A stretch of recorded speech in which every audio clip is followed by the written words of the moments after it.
نحمده ونصلي على رسوله الكريم أما بعد فأعوذ بالله من الشيطان الرجيم بسم الله الرحمن الرحيم الذي يوسوس في صدور الناس من الجنة والناس. آج بروز جمعہ قاضی جیم ٹی وی والے میرے پاس آئے تھے جادو اور جنات کے متعلق کچھ دریافت کرنے کے لیے. اس سلسلے میں عزیز استاد چترالی آپ سے مخاطب ہوں. آج کل انسانیت دو وجہوں کی وجہ سے پریشان ہے. ایک وجہ جنات کی ہے، ایک وجہ جادو کی ہے.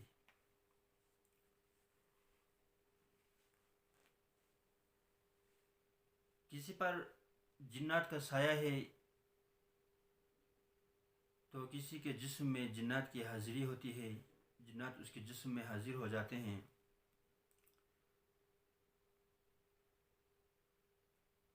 اگر کسی کے جسم میں جنات حاضر ہو جائیں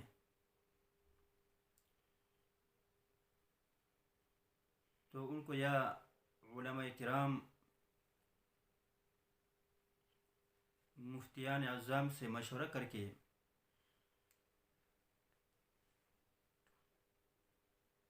ان پر عمل کیا جائے.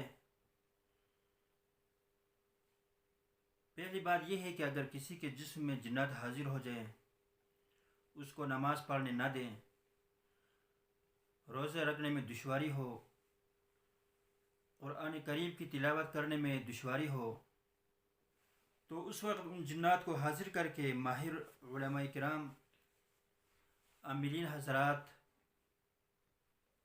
ان جنات کو حاضر کر کے ان سے وعدہ لے کر اگر کافر ہو تو ان کو مسلمان کر کے کلمہ پڑھوا کر اور ہمیشہ کے لیے نہ آنے کا وعدہ لے کر ان کو بھگایا جائے. اگر وہ مسلمان ہونے کے لیے تیار نہ ہو یا مریض کے جسم کو چھوڑنے کے لیے تیار نہ ہو تو اس کی دو صورتیں بنتی ہیں. ایک یہ کہ کچھ وقت کے لیے یہ کام الحمدللہ ہم کرتے ہیں، ہم نے چیلا کاٹا ہے، ہم نے اس کام کے لیے محنت کی ہے اور اپنے اساتذہ کے نگرانی میں یہ عمل ہم کرتے ہیں. الحمدللہ 95% ہمیں کامیابی ہوئی ہے. کچھ مدت کے لیے ان کو قید کیا جائے، بوتل میں ان کو بند کر لیا جائے. کچھ وقت کے بعد اگر وہ نہ آنے کا وعدہ کر لیں پھر ان کو رہائی مل سکتی ہے، ان کو رہا کر دیا جائے. اگر وہ دوبارہ آنے کی دھمکیاں دیں تو ان کو اسی طرح تا حیات قید میں رکھا جائے، بوتل میں بند کر کے رکھا جائے. دوسری صورت یہ ہے اگر وہ بوتل میں داخل ہونے کے لیے تیار نہ ہو، وہ بضد رہیں کہ ہم بوتل میں داخل نہیں ہوں گے، تو ہمارے پاس موکل ہیں. قرآن کریم کے آیات کریمہ کو ہم نے چیلا کیا ہے، اس کی وجہ سے الحمدللہ موکل ہیں. ہم ان موکلین کے ذریعے سے ان کو بوتل میں بند کر دیتے ہیں. اگر وہ پھر بھی بوتل میں آنے کے لیے تیار نہ ہو جائے تو علماء کرام سے، مفتیان اعظام سے مشورہ کر کے ان سے فتویٰ لے کر کہ مجبوری کی وجہ سے ان کو جلانا جائز ہے یا نہیں. الحمدللہ میں خود بھی بنور ٹاؤن کراچی کا فاضل ہوں. میں نے اس بارے میں کتابیں پڑھی ہیں، اپنے اساتذہ سے مشورہ کیا ہے علماء کرام سے مشورہ کیا ہے جس طرح بچھو کو مارنا جائز ہے مجبوری میں، اس طرح اگر جنات، کافر جنات یا جو بھی ہو، کسی کو نماز پڑھنے نہ دے، کسی کو ہر وقت تکلیف میں مبتلا رکھے، تو مجبوری میں ان کو جلایا بھی جا سکتا ہے۔ تو دوسری صورت یہ ہے کہ ہم ان کو جلا دیتے ہیں۔ اگر جنات مریض کے جسم میں حاضر نہ ہو، صرف مریض پر جنات کا سایہ ہو، یا کسی جادو کی وجہ سے کسی نے حسد کر کے، ضد کر کے کسی پر جادو کیا ہو، تو اس کی وجہ سے اس کا دل ہمیشہ پریشان رہتا ہو، یا اکثر ایسا ہوتا ہے کہ بندہ اپنے گھر میں آتا ہے تو اس کو غصہ چھڑ جاتا ہے، بیوی بچوں کو دیکھ کر شدید غصہ میں آ جاتا ہے، جب باہر نکلتا ہے اس کا دل ہر وقت خوش رہتا ہے، کاروبار کے لیے جانے کو دل نہیں چاہتا ہے، جب کاروبار کی جگہ میں بیٹھ جاتا ہے تو دل ہمیشہ اس کو پریشان رہتا ہے۔ تو اس کا علاج یہ ہے، ایسے مریض کا علاج یہ ہے کہ ہم لوگ کرتے ہیں، اگر جادو ہو تو ہم اپنے موکلین کے ذریعے سے جادو سحر کو جلا دیتے ہیں۔ الحمدللہ اس کی وجہ سے بھی کئی لوگ شفایاب ہو چکے ہیں۔ اگر جنات کا اثر ہو یا جادو کا اثر ہو تو سب سے اچھا طریقہ یہ ہے، 7 مسجدوں سے ایک بوتل میں پانی لایا جائے، اس پانی کو ایک بڑے برتن میں ڈال دیا جائے، اس کے ساتھ دوسرا پانی بھی ملایا جا سکتا ہے۔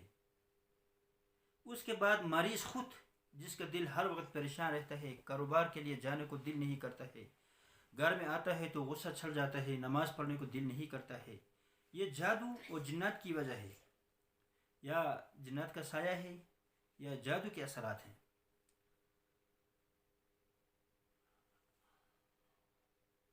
ایک برتن میں ڈالنے کے بعد مریض خود یہ عمل کرے، اگر مریض خود یہ عمل نہیں کر سکتا تو کسی دوسرے سے بھی کروا سکتا ہے۔ پھر اس پانی کے اندر اس طریقے سے عمل کرے کہ اول اور آخر 11 بار درود شریف پڑھیں، پھر درمیان میں 880 بار سلام قولا من رب الرحیم پڑھ لے۔ ہر 100 مکمل ہونے کے بعد، یعنی 100 مکمل ہو گیا تو پانی میں دم کرے، 200 بار مکمل ہو گیا تو پانی میں دم کر لے، 300 بار مکمل ہو گیا پانی میں دم کر لے، اسی طرح 880 بار مکمل ہونے پر پانی میں دم کر لے۔ اس کے بعد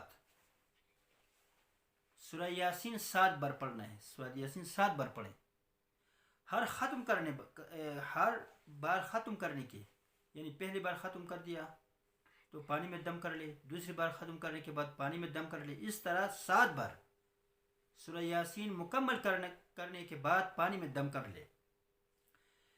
پھر پہلے عام پانی سے غسل کر لے، عام پانی سے غسل کر لے، اپنے جسم کو صاف ستھرا کر لے۔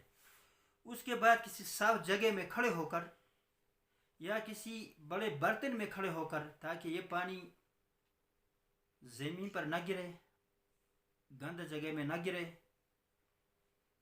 پاک برتن میں کھڑے ہو کر اس پانی سے غسل کرنا ہے، اور اسی پانی کو ایک بوتل میں بند کر کے 7 دن پینا ہے۔ انشاءاللہ جس قسم کا مرض ہو، چاہے وہ جادو کی وجہ سے ہو، چاہے وہ جنات کی وجہ سے ہو، چاہے وہ نظر کی وجہ سے ہو، چاہے وہ حسد کی وجہ سے ہو، جو بھی بیماری ہو، الحمدللہ ہم نے کئی بار تجربہ کیا ہے، لوگوں نے ہمیں دعائیں دی ہیں، اللہ نے ان کو شفا دیا ہے، وہ ٹھیک ٹھاک ہو چکے ہیں۔ اور دوسرا طریقہ اس سے بھی اہم، ہمیں قرآن کریم سے کام لینا چاہیے۔ قرآن کریم میں شفا ہے، فیہ شفاء للناس۔ دوسرا طریقہ یہ ہے کہ اگر کوئی ہر وقت پریشان ہو، شادی کی وجہ سے پریشان ہے، کاروبار کی وجہ سے پریشان ہے، غربت کی وجہ سے پریشان ہے، کسی کی حسد کی وجہ سے پریشان ہے، نظر کی وجہ سے پریشان ہے، اولاد کی وجہ سے پریشان ہے، بیوی کی وجہ سے پریشان ہے، شوہر کی وجہ سے پریشان ہے، چاہے جس طریقے سے بھی پریشان ہو، اہم طریقہ یہ ہے کہ عشاء کی نماز کے بعد وطر کی نماز سے پہلے 4 رکعت صلاۃ حاجت کی نماز پڑھ لے۔ کسی کے گھر میں جنات ہو اس کے لیے یہ طریقہ اکثیر کا درجہ رکھتا ہے۔ 4 رکعت صلاۃ حاجت کی نماز پڑھ لے۔ پہلی رکعت میں سورہ فاتحہ کے بعد یعنی الحمدللہ رب العالمین سورہ فاتحہ کے بعد 3 بار قل اللہم مالک الملک تؤتی الملک من تشاء یہاں سے لے کر قدیر تک 3 بار پڑھ لے۔ پارہ نمبر 3 رکوع نمبر 10 میں ہے یہ۔ دوسری رکعت میں سورہ فاتحہ کے بعد سورہ کوثر انا اعطیناک الکوثر 3 بار پڑھ لے۔ تیسری رکعت میں سورہ کافرون قل یا ایھا الکافرون 3 بار پڑھ لیں۔ چوتھی رکعت میں سورہ اخلاص 3 بار پڑھ لیں۔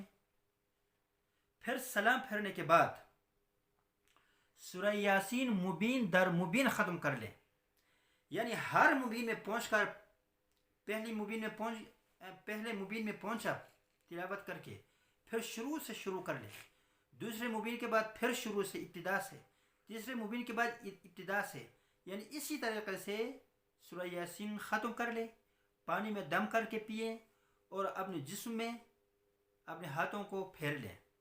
انشاءاللہ جو بھی تکلیف ہو، جو بھی مشکلات ہو، اس عمل کی وجہ سے وہ سارے ختم ہو جائیں گے۔ ہم نے کئی بار تجربہ کیا ہے، ہم نے مریضوں کو یہ طریقہ بتایا ہے، الحمدللہ انہوں نے اس طریقے پر عمل کیا، اللہ نے ان کو شفا دیا۔ تو قرآن مجید کی یہ آیت جو میں نے آپ کو بتائی ہے، اللہ پاک اس پر عمل کرنے کی مجھے اور ہم سب کو توفیق عطا فرمائے۔ وما علینا الا البلاغ۔